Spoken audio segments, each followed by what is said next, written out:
नमस्कार। 7 PM प्रणाम India live में आप सबका स्वागत है। आज हम लोग चर्चा करेंगे कॉन्ट्रैक्ट किलिंग का कारोबार मुंबई से कनाडा तक सबका इशारा एक ही तरफ है और वो है लॉरेंस बिश्नोई। क्या कहानी है, इसको विस्तार से समझेंगे। आज मुंबई ट्रैफिक पुलिस के व्हाट्सएप पर एक धमकी भरा मैसेज आया जिसमें अभिनेता सलमान खान से 5 करोड़ रुपए की मांग की गई है। मैसेज भेजने वाले ने दावा किया है कि इसे हल्के में ना लें। अगर सलमान खान जिंदा रहना चाहते हैं तो लॉरेंस बिश्नोई से दुश्मनी खत्म कर लें, तो उन्हें 5 करोड़ रुपए देने पड़ेंगे। अगर पैसे नहीं दिए तो सलमान खान की हालत बाबा सिद्दीकी से भी खराब होगी। इस मामले की मुंबई पुलिस ने जांच शुरू कर दी है। दूसरे को निशाना बनाने के लिए गिरोह, मुखबिरों, अधिकारियों को इस्तेमाल कोई नई बात नहीं है। बड़ी योजनाएं बनाने और स्टंट करने की कोशिश में लोकतंत्र और कानून के शासन को बुनियादी स्तर पर नष्ट किया जाता है। ये क्लासिक भारत का जेम्स बॉन्ड कदम है। इस पर हम लोग चर्चा करेंगे। हमारे साथ चर्चा में हमारे साथी सुधीर सक्सेना साहब मौजूद हैं। सुधीर साहब, आपका बहुत बहुत स्वागत है। इससे पहले मैं चर्चा शुरू करूं, मैं एक आपको हमारी मेंबर पार्लियामेंट हैं सागरिका घोष टीएमसी से, उन्होंने कुछ कहा है वो सुनाना चाहता हूं। बात है कि अमेरिका के डिपार्टमेंट ऑफ जस्टिस ने एक पूर्व रॉ अफसर के ऊपर गंभीर आरोप लगाए हैं, मर्डर के आरोप लगाए हैं।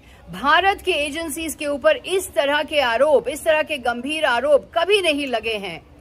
हम चाहते हैं कि जल्द से जल्द सर्वदलीय बैठक बुलाई जाए और इस दुर्भाग्य मामले के ऊपर पूरा खुलासा हो। हम चाहते हैं कि घटनाओं की श्रृंखला पर विश्वास में दी जाए और हम चाहते हैं कि सरकार को एक पूरा बयान आना जरूरी है। जी, जैसा कि आप सुधीर जी ने आपने सुना, उन्होंने क्या कहा। उन्होंने कहा कि हम चाहते हैं कि इस पे पूरा खुलासा हो, पूरी रिपोर्ट दाखिल हो और उसके बाद ही कोई कदम उठाया जाए। हालांकि अमेरिका में जो गुरपतवंत सिंह पन्नू का केस था उसमें भारत की आधिकारिक तौर पर खुलासा नहीं किया गया, लेकिन माना जाता है कि एक सेवानिवृत्त आईपीएस अधिकारी जो वर्तमान में उपराष्ट्रीय सुरक्षा सलाहकार के रूप में कार्यरत हैं और एक सेवानिवृत्त आईपीएस अफसर अधिकारी जो वर्तमान में राष्ट्रीय सुरक्षा परिषद सचिवालय के विशेष सचिव के रूप में कार्यरत हैं, का गठन भारतीय नागरिक निखिल गुप्ता जो चेक रिपब्लिक से अरेस्ट हुए थे, उनके इन्वॉल्वमेंट के बारे में अमेरिका सरकार द्वारा साझा किए गए सबूतों की समीक्षा करने के लिए किया गया था। हालांकि यूएस फेडरल कोर्ट्स ने 17 अक्टूबर 2024 में विकास यादव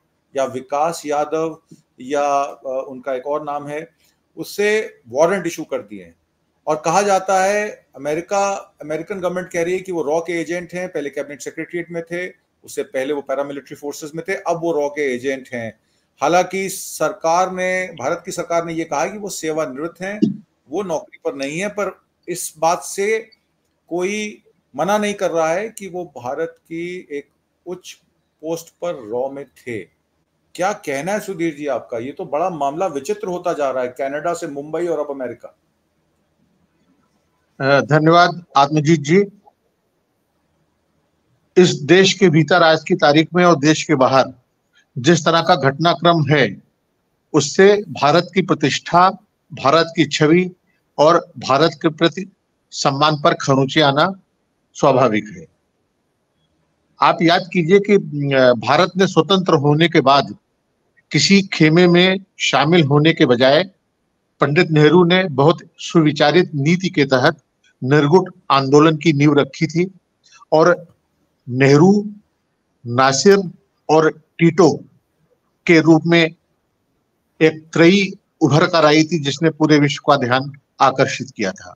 और ये अकारण नहीं है कि अमेरिका और सोवियत संघ के अस्तित्व में होने के बावजूद 100 से भी अधिक देशों ने निर्गुण आंदोलन में अपनी आस्था व्यक्त की थी और पंचशील का सिद्धांत पंडित नेहरू ने प्रतिपादित किया था, जिस पर चलकर भारत अपने प्रारंभिक वर्षों में पंचवर्षीय योजनाएं लागू कर सका। उसने देश को विज्ञान और अन्य क्षेत्रों में एक शक्ति के रूप में स्थापित किया।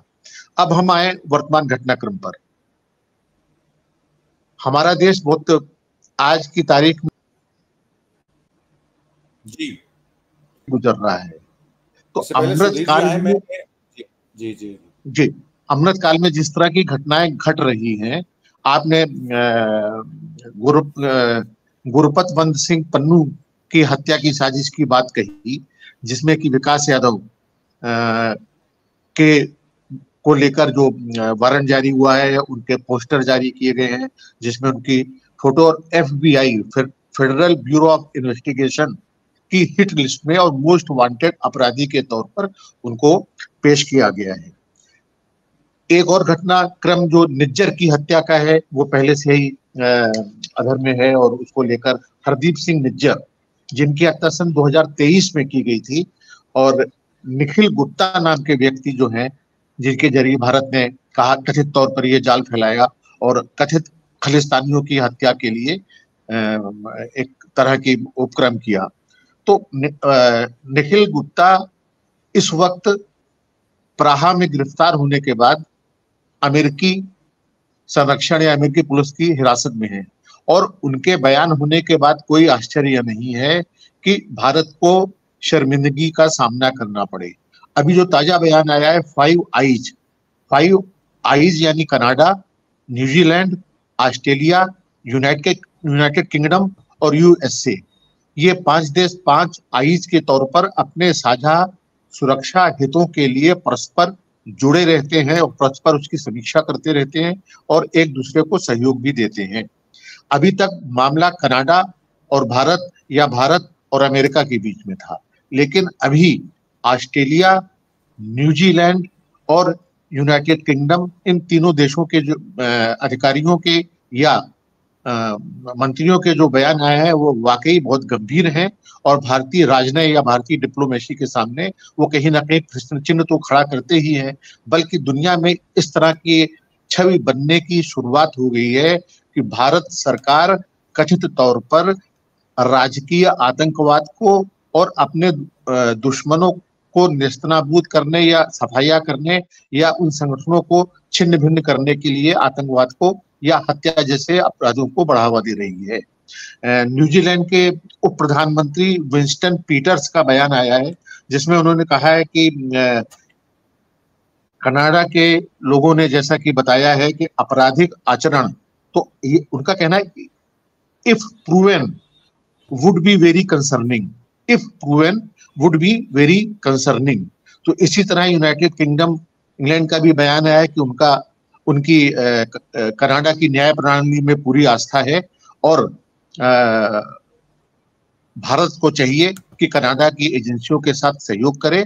जाहिर है कि हर देश चाहेगा कि भारत सरकार अपनी छवि के अनुरूप, जो एक निर्कुट आंदोलन की छवि 2014 तक बरकरार थी, अपने हाथ पाक साफ होने का सबूत दे, अन्यथा राजनय को जो क्षति पहुंचेगी उसकी कभी भरपाई नहीं हो पाएगी, और 75 वर्ष में हम लोगों ने जो प्रतिष्ठा अर्जित की है वो कहीं ना कहीं न सिर्फ मटिया मेट होगी, बल्कि आने वाले समय में जो 2 करोड़ 3 करोड़ लगभग 2 करोड़ से भी अधिक भारतवंशी विभिन्न देशों, खासतौर पर अमेरिका, कनाडा, ऑस्ट्रेलिया या इंग्लैंड में बसे हुए हैं, उनको भी आगे चलकर शक की नजर से देखा जाएगा और उनके लिए नई मुसीबत खड़ी हो सकती है। आत्मजीत जी, और मैं आपको एक बात याद दिलाना चाहता हूं। आपको देविंदर सिंह याद है?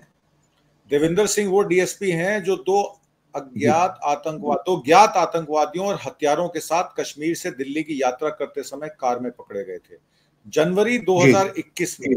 यह संयोगवश था कि जम्मू कश्मीर पुलिस ने उन्हें एक चेकपोस्ट पर झगड़े के बाद पाया और हिरासत में लिया। देविंदर ने कथित तौर पर पुलिस से कहा था कि वे समझ नहीं पा रहे हैं कि क्या हो रहा है। आपको पता है कि भारत नौकरशाही या ब्यूरोक्रेसी में नेशनल सिक्योरिटी एडवाइजर NSA शीर्ष खुफिया बॉस होते हैं, और देविंदर जम्मू कश्मीर STF के DSP थे, जिसमें अफजाल गुरु ने लिखित तौर पर कहा था कि 2001 में संसद के हमले पर के वालों में साथ देने को उनको देविंदर सिंह ने कहा था। उस समय भाजपा का शासन था। अफजाल गुरु के बयानों के बाद भी देविंदर ने अपनी सेवाएं जारी रखी, और पुलवामा हमले के दौरान वो बारामूला के SP भी थे, और पुलवामा के बाद वो 26 जनवरी की पूर्व संध्या पर आतंकवादियों को दिल्ली ले जाते हुए फिर से पकड़े गए थे। देविंदर सिंह, NSA, अजीत डोवाल, गुरपतवंत सिंह पन्नू के बारे में जो विकास यादव की बात आ रही है, वो कहा जा रहा है कि जिस निखिल गुप्ता को चेक रिपब्लिक से अरेस्ट किया गया था, वो जिनसे जो जिस गवर्नमेंट ऑफिसर से कंड्यूड में थे या बात कर रहे थे, चैट कर रहे थे, उसका नाम विकास यादव बताया जाता है। वो रॉ का एजेंट है और वो कैबिनेट सेक्रेटरीट में था और उसके डायरेक्ट लिंक एनएसए के साथ थे। मैं आपसे ये समझना चाहता हूं, अजीत डोवाल का क्या ये मॉडल है कि बाहर के दूतावासों को एस्पिनाज ऑपरेशन के लिए, तो वॉर लाइक सिचुएशन है जैसे जर्मनी के हिटलर शाही में होता था कि एम्बेसियों को एस्पिनाज ऑपरेशंस के लिए, उनके अधिकारियों को एस्पिनाज ऑपरेशंस के लिए यूज किया जाता था और उसके बाद टारगेटेड किलिंग्स कराई जाती थी। कनाडा में 6 अफसरों को बुलाया गया, उनको निष्कासित किया गया। उसके बदले में इंडिया ने भी कैनेडियन हाई कमीशन को समन किया और उनको उनसे वार्तालाप की। रिश्ते खराब हो गए। क्यों कर रहे हैं अजीत डोवाल साहब ये सब? अगर वो कर रहे हैं, और देविंदर सिंह जैसे स्टेट एक्टर्स, विकास यादव जैसे स्टेट एक्टर्स आपको एक नहीं कई मिलेंगे। ये तो 2 नाम हमारे सामने आए हैं, अनगिनत नाम तो हमें पता भी नहीं लगता क्योंकि ये सारे कवर्टेड ऑपरेशंस होते हैं। तो सरकार करना क्या चाहती है? ये खालिस्तानी समर्थकों के नाम पर सिख डायस्पोरा को इस तरीके से टारगेटेड अटैक क्यों किया जा रहा है? और 5 हत्याएं पिछले 4 सालों में करा दी गई हैं। ये हरप्रीत निज्जर की जो हत्या थी वो 5वीं हत्या थी और गुरु पतवंत सिंह पन्नू को अगर मार दिया जाता तो वो 6ठी हत्या मानी जाती। तो ये टारगेटेड किलिंग्स किस लिए हो रही हैं? और उसी के संदर्भ में जो बाबा सिद्दीकी का मर्डर हुआ, जी जी, ब्रॉड आप समझिए कि भरे बाजार सरेआम उनका कत्ल हुआ, उससे भी इसको लिंक करके बताइए कि दोनों का कनेक्शन क्या है। देखिए आत्मजीत जी, आपने जो आशंका व्यक्त की है, मुझे लगता है कि वो आशंका जिस तरह की सूचनाएं और जिस तरह के संकेत हमें मिल रहे हैं उस पर खरी उतरती है। वर्तमान भारत सरकार, मैं वर्तमान भारत सरकार की बात कर रहा हूं, जो 2014 के बाद से इस देश में सत्तारूढ़ है। देश के भीतर उसकी कार्य प्रणाली कैसी है आपने देखा।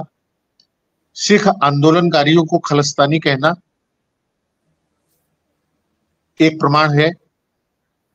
एक डॉन जो केंद्रीय जेल में है, ऐसे प्रदेश की राजधानी में जहां डबल इंजन सरकार है, वो जेल के भीतर से एक बड़े गिरोह को ऑपरेट कर रहा है, कमांड कर रहा है, फरमान जारी कर रहा है, फतवे दे रहा है। तो यह कैसे मुमकिन है जब तक कि सरकार ऐसा न चाहे या सरकार का उसको संरक्षण प्राप्त ना हो।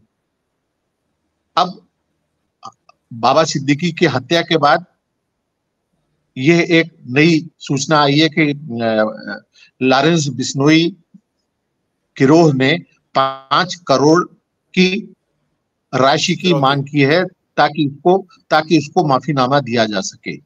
और हालांकि उसकी आधिकारिक पुष्टि नहीं है अभी, उसकी आधिकारिक मैंने कहा ऐसी सूचना आ रही है। जाहिर है कि सोशल मीडिया पर जिस तरह का खेल है उसमें सच भी हो सकता है या सच नहीं भी हो सकता है।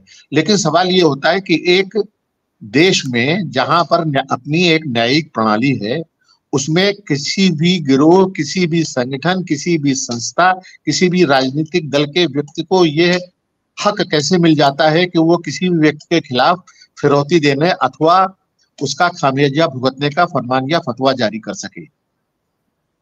दंड देने का अधिकार न्यायपीठ को है, चाहे वो स्थानीय अदालत हो, चाहे वो हाई कोर्ट हो, चाहे वो सुप्रीम कोर्ट हो। कोई व्यक्ति या संगठन किसी को दंडित नहीं कर सकता है।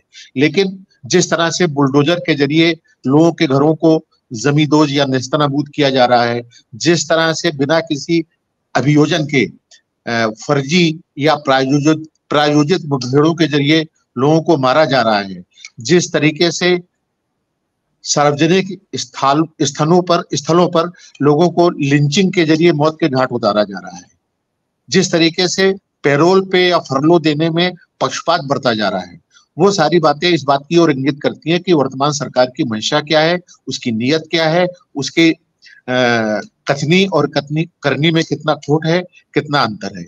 अब हम आए अंतर्राष्ट्रीय घटनाक्रम की ओर।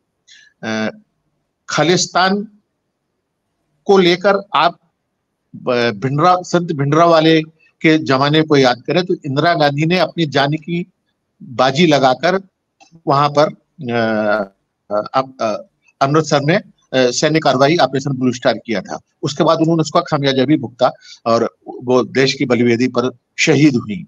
लेकिन वर्तमान सरकार एक निहत्थे शांतिप्रिय आंदोलनकारियों को खालिस्तानी कहती है, तो सिर्फ खालिस्तानी कहती नहीं है, बल्कि खालिस्तानी कहने के पीछे उसके भीतर जो नफरत की और गुस्से की और प्रतिशोध की जो आग है, उसकी आंच को भी आप महसूस कर सकते हैं। राजनय बहुत गंभीर और बहुत नाजुक चीज होती है। डिप्लोमेसी और वार दो अलग अलग चीजें हैं। किसी भी देश के सुरक्षा सलाहकार के बारे में कहीं से कोई समन इशू हो जाए या किसी तरह का वारंट जारी हो जाए या किसी तरह का आरोप उस पर लग जाए, ये सारी चीजें इतनी गंभीर हैं कि मुझे नहीं लगता है कि पिछले 75 वर्ष में किसी भी भारतीय राजनय या भारतीय अधिकारी या भारतीय व्यक्ति के खिलाफ इस तरह की घटनाएं घटी होंगी। तो इन सारी चीजों को आप इस सारी चीजों को आप व्यापक जी एक फैक्ट मैं और इसमें पुटअप करना चाहता हूं आपसे। 11 जुलाई 2005 को मुंबई पुलिस दिल्ली में विक्की मल्होत्रा का पीछा कर रही थी और उस कार में जब छापा मारा गया जिसमें मल्होत्रा बैठे हुए थे, तो अंदाजा लगाइए कि उस कार में विक्की मल्होत्रा के साथ कौन था। मुंबई पुलिस का आधिकारिक बयान है, अजीत डोवाल विक्की मल्होत्रा के साथ उस गाड़ी में थे और विक्की मल्होत्रा और छोटा राजन के कॉन्टैक्ट्स ऑलरेडी स्टैब्लिश्ड हैं। कोई भी आप आर्काइव में से फाइल निकाल लीजिए। उस समय दाऊद इब्राहिम को न्यूट्रलाइज करने के लिए विक्की मल्होत्रा का इस्तेमाल किया गया था और छोटा राजन से कॉन्टैक्ट बनाया गया था, जो दक्षिण पूर्व एशियाई और पुर्तगाल के बीच में छुपे हुए थे। कथित तौर पर डोभाल जिस योजना की बना रहे थे उसके माध्यम से दाऊद को मारना था और मुंबई पुलिस ने स्पष्ट रूप से इसे विफल कर दिया था। मुंबई पुलिस, गृह मंत्रालय उस समय का और एनएसए की ओर से कोई आधिकारिक टिप्पणी नहीं की गई थी। ये एक समस्या क्यों है? क्योंकि हम अभी भी एक लोकतंत्र हैं, कम से कम नाम और जवाबदेही में पारदर्शिता तो दे सकते हैं। मैं ये नहीं कह रहा कि वो इन्वॉल्व थे या नहीं इन्वॉल्व थे, पर वो उसके साथ गाड़ी में थे। ये मुंबई पुलिस का आधिकारिक बयान है। उसके बाद कोई इन्वेस्टिगेशन नहीं हुई इस मामले में। जो लोग ये कहते हैं कि दाऊद इब्राहिम मुसलमान है और छोटा राजन हिंदू है, लॉरेंस बिश्नोई समाज को बिलोंग करते हैं, हालांकि उनके बिश्नोई समाज के लोगों ने कहा है बिश्नोई समाज का लॉरेंस बिश्नोई से कोई लेना देना नहीं। वो जो काला हिरन का केस है उसमें लॉरेंस बिश्नोई शायद 3 या 4 साल के रहे होंगे, तो उनका ब्लैक बक्स से इशू करके उसको सलमान खान, और जबकि लॉरेंस बिश्नोई ने खुद अपने साक्षात्कार में प्रेस के लोगों को कहा कि सलमान खान से मुझे पर्सनल बैर है। वो काले हिरन की बात नहीं करते हैं। और जिस तरीके से बाबा सिद्दीकी को मारा गया, एक दहशत का माहौल महाराष्ट्र इलेक्शन से पहले फैलाया गया और बहराइच में भी जो 2 लड़कों को गोली मारी गई वो मुसलमान थे। ये वही साबरमती जेल है जहां से अतीक अहमद और उसके भाई को यूपी पुलिस और एसटीएफ जब लखनऊ लेकर आती है, इलाहाबाद लेके आती है एक साक्षात्कार के लिए, एक उनको कोर्ट में पेश करने के लिए, तो मेडिकल कराते वक्त उनकी हत्या कर दी जाती है। मुख्तार अंसारी जेल में मारे जाते हैं। अफजाल अंसारी का बार बार बयान आ रहा है कि मेरे भाई को जहर देके मारा गया है। और आजम खान जो समाजवादी पार्टी के लीडर थे, उन पे जो भी उन्होंने किया हो, आज की डेट में वो भी जेल में है। 2 बार जेल गए, 2 बार बाहर आए, अब वापस जेल में गए। तो ये मोहम्मद आजम खान हो गए, और उसके बाद बाबा सिद्दीकी हो गए। इस तरीके से मुस्लिम उलेमा के पोस्टर बॉयज या जो भी उनके अकम्पलिश्ड पॉलिटिशियंस हैं या और लोग हैं, उनको जिस तरीके से एलिमिनेट किया जा रहा है। मुख्तार अंसारी एमएलए थे, मिनिस्टर रहे, और आपके अतीक अहमद एमएलए थे, ये सब लेजिस्लेचर्स थे। आप कितनी भी उनको गाली दे दें। बाबा सिद्दीकी एमएलसी थे, मिनिस्टर थे, ऑर्डिनरी लोग नहीं थे ये। और सलमान खान को जिस तरीके से टारगेट किया जा रहा है, ये हो ना हो, ये इशारा कर रहा है कि आप एक पर्टिकुलर कम्युनिटी को टारगेट कर रहे हैं। उसी तरीके से सिद्धू मूसेवाला की हत्या में लॉरेंस बिश्नोई का शामिल होना, उसी तरीके से गुरपतवंत सिंह पन्नू की हत्या करने की साजिश में हमारे मंत्रालय के लोगों का शामिल होना, उसी तरीके से हरजीत निज्जर की हत्या, सरदूल सिंह की 5 हत्याएं, सरदूल सिंह की हत्या 2023 में हुई, फॉरेन लैंड में आप इस तरीके से खालिस्तानी समर्थक हैं, कुछ भी हैं, आप उनको एक्सट्रेडिट करिए, आप उनके केस डालिए, आप उनको, यूएस और कनाडा से हमारी एक्सट्रेडिशन ट्रीटी है, ये किस तरीके का न्याय है जिसमें आप गोली मार देते हैं लोगों को और फिर कहते हैं हमने कुछ नहीं किया। ये हिरेन पांड्या और सोराबुद्दीन और कौसर बी से जो मामला शुरू हुआ था, ये अभी तक थमा नहीं है सुधीर साहब। बिल्कुल नहीं, बिल्कुल ये नहीं, वैसे बिल्कुल ही चल रहा है। जी कुछ कह रहे थे आप? जी आत्मजीत जी, आपने जैसे कि अतीक अहमद की या आजम खां की या मुख्तार अंसारी की या बाबा सिद्दीकी की बातें की, तो ये सारी घटनाएं एक के बाद एक श्रृंखला की कड़ियां हैं। इससे वर्तमान सरकार और वर्तमान एजेंसियों की कार्य प्रणाली, जिसको कि मोडस ऑपरेंडी कहते हैं, उसका पता चलता है। और सभी का एक ही संप्रदाय विशेष का होना यह दर्शाता है कि इसके पीछे कौन सी मानसिकता, कौन सी साइक काम कर रही है। जिस तरीके से लगातार आप और पीछे के घटनाक्रम में जाए कि शाहरुख खान के बेटे को भी एक मामले में फंसाया गया था, उसमें जिस व्यक्ति ने ये सारा जिस कार्रवाई को अंजाम दिया था, उसका नाम था समीर वानखेड़े। अब ताजा खबर यह है कि समीर वानखेड़े इस्तीफा देकर महाराष्ट्र के आसन्न विधानसभा चुनाव में धारावी से चुनाव लड़ेंगे। तो अब आप ये जो मिसिंग कड़ी जो होती है ना, ये दोनों कड़ियां जोड़े तो साफ हो जाता है कि एक ऐसा व्यक्ति जो फला फला मामले में इन्वॉल्व था, आज वो इस्तीफा देकर चुनाव लड़ रहा है। हरियाणा में वो जेलर चुनाव लड़ता है जो लगातार राम रहीम को पैरोल पर या फरलो पे रिहा करता रहता है, वो सांगवान वो चुनाव लड़ता है। तो इनकी जो कार्य प्रणाली है वो इस बात की कहीं ना कहीं पुष्टि करती है कि एक समुदाय विशेष, और स्पष्ट कहूं तो विशेष तौर पे मुस्लिमों को आक्रांत करने, भयभीत करने, दहशत और खौफ का वातावरण पैदा करने का काम इन सारी कार्रवाइयों के पीछे कहीं ना कहीं मंशा नजर आती है। लेकिन अब कुछ और भी इसके साथ जो जुड़ी हुई कड़ियां हैं। आपने बिश्नोई समाज का उल्लेख किया। बिश्नोई समाज अपने वृक्षों के प्रति प्रेम के लिए जाना जाता है और उन्होंने उसके लिए बलिदान भी दिया है। और उन्होंने कुल्हाड़ी पेड़ पर नहीं पड़ने दी, बल्कि कुल्हाड़ी के आगे खड़े हो गए और उन्होंने बलिदान किया था। और बिश्नोई समाज का इस पर्यावरण प्रेम के लिए बहुत भारतीय समाज में एक उल्लेखनीय स्थान है, उनके प्रति सबके मन में आदर है। लेकिन बिश्नोई समाज का कोई धर्माचार्य या धर्मगुरु या बिश्नोई संगठन ने सलमान खान या किसी के खिलाफ कोई प्रस्ताव पारित करके उससे प्रायश्चित करने या क्षमा याचना करने को नहीं कहा है, बल्कि एक ऐसा व्यक्ति जो अपराधों से जुड़ा हुआ है, जिस पर देश और विदेश में अनेक गंभीर अपराधों को अंजाम देने का आरोप है, वो व्यक्ति कहता है कि मेरा इससे बैर है और मैं इसको सबक सिखाऊंगा। तो एक व्यक्ति कानून से ऊपर संविधानेतर सत्ता कैसे ग्रहण कर सकता है, ये हमारे लोकतंत्र के लिए बहुत गंभीर बात है। और इस तरह के बयान अभी कुछ दिनों पहले चुनाव में आया था कि किसी ने राहुल गांधी का हाथ काटने या जीभ काटने की बात कही थी, और इस तरह के बयान आते रहते हैं।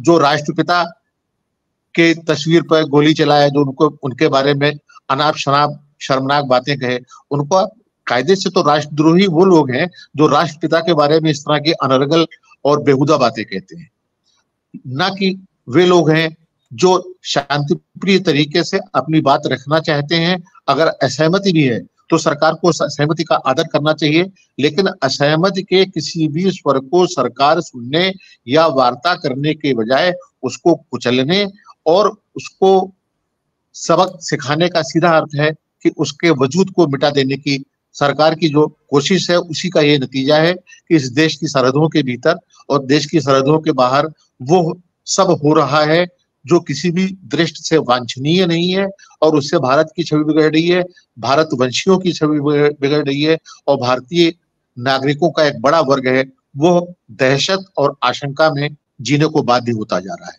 आत्मजीत जी। जी जी सुधीर जी, बहुत बहुत धन्यवाद आपका। बड़े गहरे विषय पर आपने बड़ी संवेदना से बहुत सारी चीजें कही।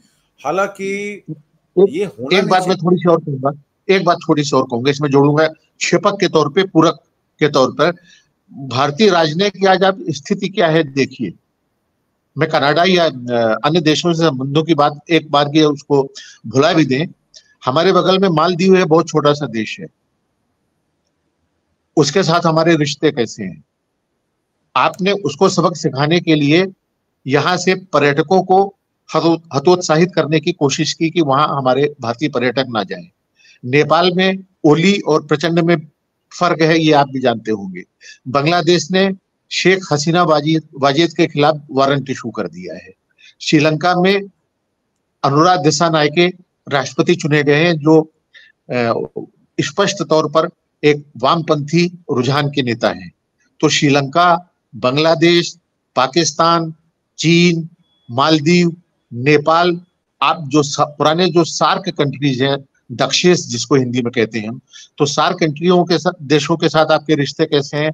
आपका राजनय जो है, जो एक आपकी प्रतिष्ठा, आपकी सार्वभौमिकता और आपकी शक्ति का पैमाना होना चाहिए था, वो कहीं ना कहीं भारत का राजनय लड़खड़ा चुका है और उसके कारण भारत की जो भद्द पिट रही है, वो मुझे लगता है कि बहुत गंभीर बात है।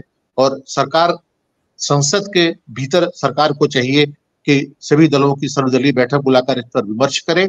हमारे प्रधानमंत्री मन की बातें कहते हैं, लेकिन उन्होंने आज तक एक भी प्रेस कॉन्फ्रेंस नहीं ली, भले ही मुद्दा अंतरराष्ट्रीय हो, घरेलू हो या किसी भी तरह का हो। आत्मजीत जी। बिल्कुल ठीक कहा आपने। मामला घरेलू हो या बाहर का हो, ऑर्डर तो सेट होना चाहिए। और दूसरी बात यह है कि जब कनाडा में भी लॉरेंस बिश्नोई का नाम लिया जा रहा है, बाबा सिद्दीकी के जो शूटर्स थे उन्होंने लॉरेंस बिश्नोई का नाम लिया, सिद्धू मूसेवाला में के मर्डर केस में जिस तरीके से गोल्डी बराड़ ने साफ साफ कहा कि हमने बदला लिया है गुरलाल बराड़ के उसका कत्ल का, एक एंटी गैंग वॉर टाइप में सिद्धू मूसेवाला कहीं बीच में पिस गया, उसमें भी लॉरेंस बिश्नोई का नाम था। तो सरकार का दायित्व बनता है कि साबरमती जेल से वीओआईपी कॉल्स और फोन कैसे है उसके पास, कैसे वो फिरौती की मांग कर सकता है। एक वीडियो आया था इसमें नादिर शाह, जिसको गोली मारी गई दिल्ली के ग्रेटर कैलाश के साक्ष जिम के बाहर, उसमें भी लॉरेंस बिश्नोई का नाम था। वहां जो जिस आदमी ने उसके हिट किया था ऑर्डर, बाबा हाशिम का, वो हाशिम बाबा, समीर बाबा ने कहा, जुडिशियल बयान दिया है उसने कोर्ट में मंडावली जेल से कि मुझे ये हिट ऑर्डर जो है लॉरेंस बिश्नोई से मिला। तो लॉरेंस बिश्नोई का नाम जगह जगह क्यों आ रहा है? कनाडा में भी, बंबई में भी, दिल्ली में भी। तो और साबरमती जेल से वो ऑपरेट कैसे कर रहा है? 21 साल का लड़का जो लॉ करने पंजाब यूनिवर्सिटी आता है और 9 साल से वो जेल में बंद है, बाहर की दुनिया उसने देखी नहीं, उसके पास इतनी पावर आ जाती है कि वो 700 शूटर्स को हायर कर लेता है सोशल मीडिया के जरिए। उसके पास फोन है तभी तो वो सब कर पा रहा है।